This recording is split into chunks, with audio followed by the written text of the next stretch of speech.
ایک نیکی کی شکل بنا کر پیش کرتا ہے کہ دیکھو یہ کتنا اچھا کام ہے، یہ کرو. اور اندر جو اس کی جو وہ چالاکی جو ہوتی ہے اس کے پیچھے، اس کی جو سازش ہوتی ہے، رفتہ رفتہ وہ اس پر کام کرتا ہے نا، رفتہ رفتہ لوگوں کو لے کر آتا ہے، اس طریقے سے گمراہ کرتا ہے اور بھٹکاتا ہے. تو یہ شرک کرنا یہ کیا ہے؟ یہ شیطان کی اطاعت ہے، شیطان کی اتباع ہے یہ. تو لوگ کیا ہو گئے؟ شیطان کے بہکاوے میں آ گئے، ہے نا، شیطان نے لوگوں کو بھٹکایا، لوگ بھٹک گئے. دیکھیے اس لیے کسی بھی کام کو کرنے سے پہلے خوب اچھے طریقے سے سوچنا چاہیے کہ ہم جس کام کا آغاز کرنے جا رہے ہیں کہیں یہ آگے چل کر کوئی برائی کی شکل تو اختیار نہیں کر لے گی. جیسے میں آپ کو مثال دوں کہ کس طریقے سے ہم نیکیوں کا خول چڑھاتے ہیں. مثال کے طور پر میں آپ کو چھوٹے چھوٹے کچھ مثالیں دیتی ہوں.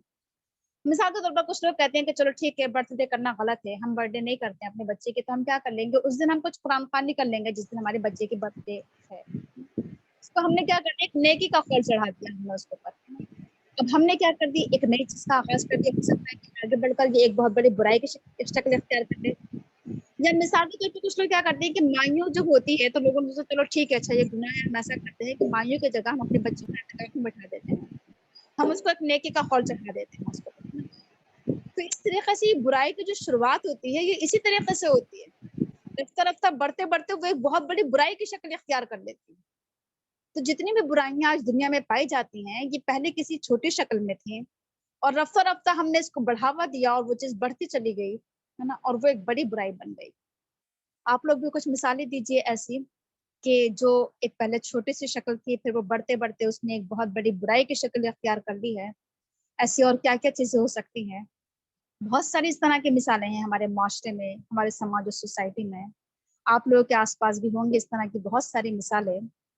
میں چاہوں گی کہ آپ لوگ ضرور مثالیں دیجیے ایسی. السلام علیکم وعلیکم السلام.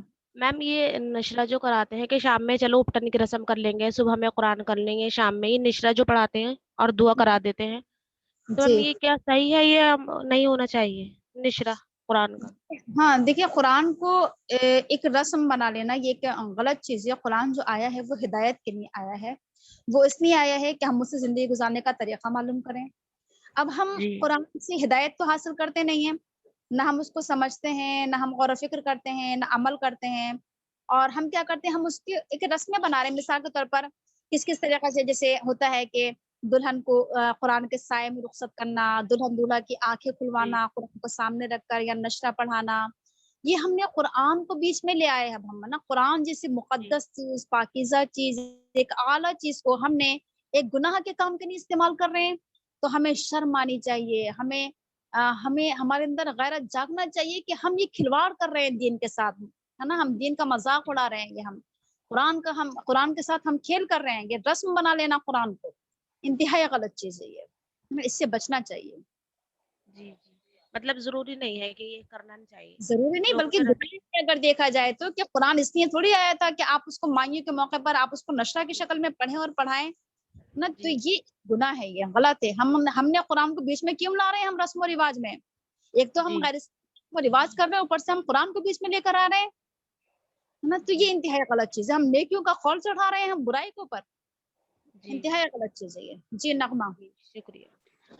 جی، جیسے یہ ہے کہ اب مطلب یہ ہو گیا، جیسے قرآن کی دعائیں یہ کہتے ہیں کہ مستجاب دعائیں ہوتی ہیں، تو ان کو ہمیں دعا میں مانگنا چاہیے، ہمیں پڑھنا چاہیے. پر اب جب آج کے دور میں ہم غور کریں کہ ایک چھوٹی چھوٹی جیسے بکس بن گئی ہیں تو لوگ اسی کو پڑھتے ہیں کہ ہم نے تو اسے پڑھ لیا. جیسے قرآن میں جیسے ایک چھوٹی سی آیت ہے، جیسے مثال کے طور پر یہ والی آیت آئی ہے وہ فوّضوا امری اللہ ان اللہ بصیر بالعباد. تو یہ کہ ہمیں اللہ کا مطلب یہ دعا مانگنی چاہیے اللہ سے کہ ہم نے اپنا معاملہ تیرے سپرد کیا.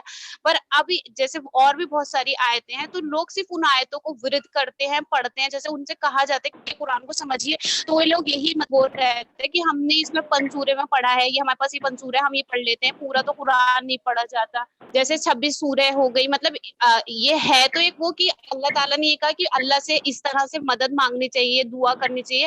پر قرآن کی جو وہ ہے کہ جیسے پورا قرآن سمجھیں، اس کی جو اہمیت ہے اس کو کم کر رہی ہے یہ چیز. آپ نے بہت اچھی بات کہی کہ دیکھیے پورے قرآن کی اہمیت ہے. اور یہ بات کہہ لینا کہ کسی ایک آیت کو بس خاص کر لینا کہ بس مجھے اسی آیت کا ورد کرنا ہے. جیسے مثال کے طور پر ایک آیت ہے کہ لا الہ الا انت سبحانک انی کنت من الظالمین. اب اس کو آیت کریمہ کا نام دے دینا اور اس کا 1.25 لاکھ کا ختم کرانا، اس کی قرآن و حدیث میں سنت میں کہیں سے کوئی دلیل نہیں ہے، نہ جانے کہاں سے یہ چیز آ گئی ہے. تو کسی ایک چیز کو خاص کر لینا، اس کی گنتی بھی خاص کر لینا کہ اتنے ہی بار پڑھنا ہے، یہ چیز مناسب نہیں ہے یہ، ہے نا. تو آپ نے ٹھیک کہا کہ صورتوں کو خاص نہیں کرنا چاہیے کہ 5 سورہ اور 16 سورہ اور یہ اور وہ، بلکہ پورے قرآن کی اہمیت ہے، ہم جہاں سے چاہیں قرآن کو پڑھیں. اچھی بات کہی آپ نے. جی نسرین بھاجی. السلام علیکم میم. میرا کے موقع کچھ پر مہینے پہلے، ہیلو میم. جی پہلے ایک بولے نسرین بھاجی، بولیں آپ. جی میم، کچھ مہینے پہلے میرا ایک میت میں جانا ہوا، تو مطلب جب وہ دفن ان کو مطلب نہلا دھلا کے وہ لے گئے، تو بعد میں ایک محترمہ آئی، وہ دعائیں کرانے لگی، اور انہوں نے ایک عجیب بات بتائی. انہوں نے کہا کہ ان کی کوئی رشتہ دار عورت، جیسے ان کی بہو ہے یا ان کی کوئی بیٹی ہے، تو وہ 2 رکعت نفل پڑھے اور اس میں 9 ٹائم وہ پڑھے الحاکم التکاثر، تو ان کی بخشش ہو جائے گی. تو مجھے بہت مطلب حیرانی ہوئی کہ یہ ایک کیا پیدا کر دیا کہ مطلب ایسے تو لوگ گناہ کریں گے اور پھر مرنے کے بعد کوئی آ کے ہمارے لیے 2 نفلیں پڑھ دے گا تو بخشش ہو جائے گی. تو یہ اس طرح کی چیزیں پیدا ہونا کتنا، مجھے لگا کہ کتنا برا ہے یہ سب. یہ آگے چل کے چل گیا تو یہ تو بہت ہی بری بات ہے. جی جی صحیح بات کہی آپ نے. قبر ہول کا نام دے دینا نفل کو، اور اس طریقے کی باتیں کرنا. میت کے موقع کے تعلق سے بہت ساری رسمیں لوگوں نے بنا لی ہیں نا، تو واقعی بہت اچھا چیز ہے. جی اور کچھ رحیم باجی کیا کہنا چاہ رہی تھی؟ جی شادی کے تعلق سے ہی میں کہہ رہی تھی کہ جیسے دلہن تیار ہوتی ہے، حالانکہ وہ پارلر سے تیار ہو رہی ہے، سب اسے پارلر جا رہی ہے اور پھر وہاں سے تیار ہو کر آ رہی ہے، پھر اس کے بعد اس کو فوٹو شوٹ کیے جاتے ہیں، سب کچھ ہوتا ہے، اور اس کے بعد اس کے چہرے کے اوپر سورۃ یوسف پڑھ کے اب اس کو ڈھک کر بٹھا دیا جاتا ہے. اب کوئی نہیں دیکھے گا، پہلے دولہا دیکھے گا. اب بس دولہا کے سامنے اس کا گھونگھٹ اٹھتا ہے، اور اس کے بعد دولہا کے دوست اور تمام اہل خاندان والے اس کے اتنے فوٹو شوٹ ہوتے ہیں. اور وہ جب رخصت بھی نہیں ہوتی، اس سے پہلے ہی وہ جگہ جگہ پہنچ بھی جاتے ہیں. آج کل تو موبائل کا زمانہ ہے، ہم گھر میں اور ہمیں پتہ بھی نہیں کہ کس کی دلہن ہے، کون ہے، کیا نہیں ہے، لیکن سب اس کو دیکھنا شروع کر دیتے ہیں. جی آج کل تو گھر بیٹھے آرام سے دیکھ لیتے ہیں ہم کے. آرام سے دیکھ لیتے ہیں کہ کون ہے، ہم جسے جانتے بھی نہیں ہیں، اور اس کے کیا کہتے ہیں اسٹیٹس کے اوپر فوٹو لگے ہوئے ہوتے ہیں. لیکن اتنی سی دیر کے لیے اب یہ بہت ثواب کا کام ہو گیا کہ سورۃ یوسف پڑھی، اس کو ڈھک کے بٹھا دیا. اب یہ دین کا ایک کام ہم نے بہت زیادہ ثواب سمجھ کر، کیونکہ بس اب سارا ثواب جو ہے ہمیں مل گیا. گانے بجانے بھی ہو گئے، ڈیک بھی بج گئے، سب کچھ ہو گیا، بس سورۃ یوسف دلہن پہ پڑھنے کے بعد سارا ثواب جو ہے وہ اس میں کما لیا جاتا ہے. جی اب ٹھیک کسی کہا کو منع کرو تو کہتے ہیں اچھا آپ یہ کام نہیں کرتی ہیں، آپ کے گھر نہیں ہوتا ہے یہ کام. یہ تو بہت ضروری ہے، کیا کہتے ہیں، ورنہ دولہا جو ہے جب دلہن کا گھونگھٹ اٹھاتا ہے اس سے کوئی اور شکل نظر آ جاتی ہے، اس لیے پڑھی جاتی ہے یہ کہ دلہن جو ہے بہت انتہائی خوبصورت جو ہے وہ دولہا کو دکھائی دے. جی بہت زیادہ گمراہی پھیلی ہوئی ہے. بہت افسوس ہوتا ہے دیکھ کر کے قرآن کا لوگ کس طریقے سے استعمال کر رہے ہیں. اللہ ہدایت دے ان لوگوں کو. ہنسی بھی آتی ہے، غصہ بھی آتا ہے کبھی کبھی. غصہ بھی آتا ہے. اور پھر یہ تو دیکھیے، جو کتاب ہدایت ہے جو اس چیز کو منع کر رہی ہے، اسی جگہ اسی کتاب کو بتائیے کر رہے ہیں شامل. جی جی جی ذرا افسوس کی بات ہے. ان باتوں کو جو کتاب منع کر رہی ہے، بالکل صحیح بات. جی اچھا کتنا اللہ تعالیٰ کے غصے کو بھڑکا رہے ہیں. جی جی جی جی بالکل صحیح. اور پھر ایک بھی یہ چیز بھی ہے کہ قرآن کے لیے وہ یہ ہوتا ہے کہ جو حافظ قرآن ہے، انتقال کے بعد کہ وہ پیسے دے کے قبر کے اوپر بٹھا دیا جاتا ہے کہ جب تک وہ اس قرآن کو پڑھتا رہے گا تو اس کے گناہ کم ہوتے رہیں گے. بہت حافظ کو بہت بٹھا کہاں دیا تک جاتا ذکر ہے. کیا جائے اس طرح کی بدعتوں کا، اس طرح کی گمراہیوں کا کہاں تک ذکر کیا جائے. اتنی جی چیزیں ہیں میت کے تعلق بہت ہیں. سے. اگر بہت اس کو بولا جائے تو انسان کی زندگی ختم ہو جائے گی، لیکن اس کی باتیں ختم نہیں ہوں گی. یہ حالت ہوتی ہے آج کل. دن لگ جائے. جی ناہید باجی کچھ کہنا چاہتی ہیں؟ جی جی مومنہ، میں یہ کہنا چاہ رہی ہوں جیسے کسی کا انتقال ہوا تو وہ کہا جاتا ہے کہ اس کو مطلب تبارک الذی 11 بار کتنی بار 41 بار 40 دن تک پڑھو تو اسے گناہ معاف ہوتے ہیں. دوسری بات یہ ہے کہ سورہ بقرہ 40 دن تک پڑھو تو اسے گناہ معاف ہوتے ہیں. تیسری بات یہ کہ لوگ یہ کہتے ہیں یاسین اور پتہ نہیں کیا پڑھیے اور آپ اپنے مرحومین پہ اس کا ثواب بھیجیے. تو کیا یہ باتیں صحیح ہیں؟ ہم نے بھی یہ بات کہی کہ شادی اور میت کے تعلق سے جتنی بھی چیزیں ہیں سب رسم و رواج ہیں، غیر اسلامی، کوئی تعلق نہیں ہے دین کا، شریعت کا. اس میں جتنے بھی آپ نے باتیں بتائی ہیں سب کچھ، تو ان تمام چیزوں کو بیچ میں نہیں لانا چاہیے کہ یہ چیز اتنی بار پڑھنا ہے اور یہ چیز پڑھنا ضروری ہے میت کے اوپر یا قبر کے اوپر. یہ تمام کیا ہے غیر مناسب چیزیں ہیں. ان تمام چیزوں سے بچنا چاہیے جہاں تک بھی ہو سکے. ٹھیک ہے. اچھا کچھ اور